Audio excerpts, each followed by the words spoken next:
गुरु मेरे साथ संगत जी, आज फिर से एक सुंदर सी साखी आप सभी को सुनाने जा रही हूँ। गुरु मेरे साथ संगत जी, अक्सर करके ज़्यादातर लोगों के साथ ऐसा होता है, वो सुनी सुनाई बातों पे विश्वास कर लेते हैं। बिना सच जाने वो हमेशा उन बातों पर रिएक्ट कर देते हैं और कई बार ऐसा हो जाता है कि वो गलतफहमी इतनी बढ़ जाती है कि वो किसी के बारे में गलतफहमी उसका गुनाह बन जाती है।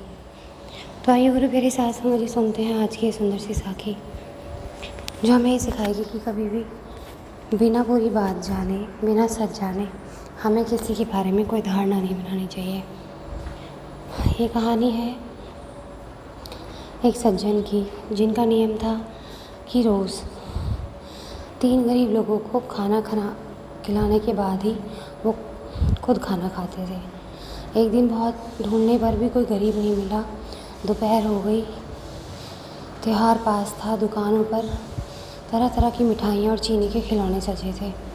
एक हलवाई ने चीनी से बने आदमी की मूर्त बना रखी थी। इन्होंने देखा तो सोचा दूसरे गरीब तो मिले नहीं, चीनी से बने इन गरीबों को ही ले चलो, इन्हीं को भोग लगाकर खाना खा लेंगे। 3 चीनी के मिठाई नुमा आदमी खरीद कर वो घर आ गए तो देखा कि वहाँ 3 आलसी निर्धन लोग खड़े हैं।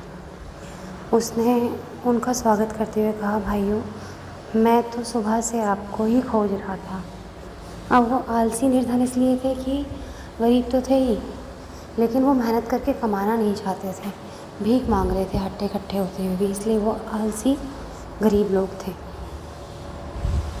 उन्होंने उसका स्वागत करते हुए कहा कि भाइयों, मैं तो सुबह से आपको ही ढूंढ रहा था, आओ खाना खाते हैं। उसने तीनों गरीबों को बिठाया और पत्नी से बोला, तुम जल्दी से खाना बनाओ, मैं बाज़ार से खाना ले आता हूँ, दही ले आता हूँ। वो बाज़ार चले गए, पति बाहर चले गए दही लेने के लिए और पत्नी खाना बनाने लगी। इतने में उनका बेटा अंदर गया। उसने थैले में पड़े वो चीनी से बने मिठाई नुमा आदमी देखे तो बोला, माँ, एक आदमी तो मैं खाऊंगा। साथ वाले कमरे में बैठे आदमियों ने ये बात सुनी तो घबरा गए। इतने में उसकी माँ ने आवाज़ दी, इतना उतावला क्यों होता है, अभी तेरे पिताजी आएंगे, यहाँ आदमी 3 हैं, एक तुम खाना, एक मैं और एक तेरे पिताजी। उन तीनों आदमियों के होश उड़ गए। आखिर हम लोग कहाँ आकर फंस गए, ये लोग तो आदमियों तक को खाते हैं, मनुष्य नहीं राक्षस मालूम पड़ते हैं। उसके बाद एक आदमी लघु शंका के बहाने घर से बाहर गया, दूसरे ने भी ऐसा ही किया और तीसरे ने भी। तीनों ने अपने अपने जूते उठाए और वहाँ से भागने लगे। सामने से वही सज्जन दही लेकर आ रहे थे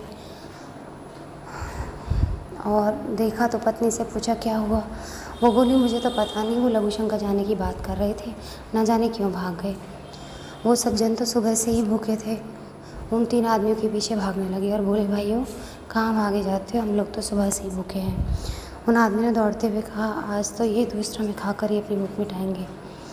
लास्ट में वो सज्जन उन तीनों आदमियों तक पहुंच पाए, उनकी बात सुनी, उन्हें चीनी के मिठाई नुमा आदमियों की बात बताई। तब उन तीनों की जान में जान आई और फिर सबने खाना खाया। पूरी बात मालूम ना होने से अच्छी भली बुद्धि में भी भ्रम पैदा हो जाता है। अक्सर करके हम यही करते हैं, कोई भी हमें आधी अधूरी बात आके बताता है या फिर कहीं से भी हम आधी अधूरी बात सुनते हैं तो उस पर रिएक्ट करना शुरू कर देते हैं, बिना उसकी तह को जाने, बिना उसकी सच्चाई को जाने। तो उन सब लोगों के साथ बिल्कुल ऐसा ही होता है जैसा कि इन तीनों के साथ हुआ।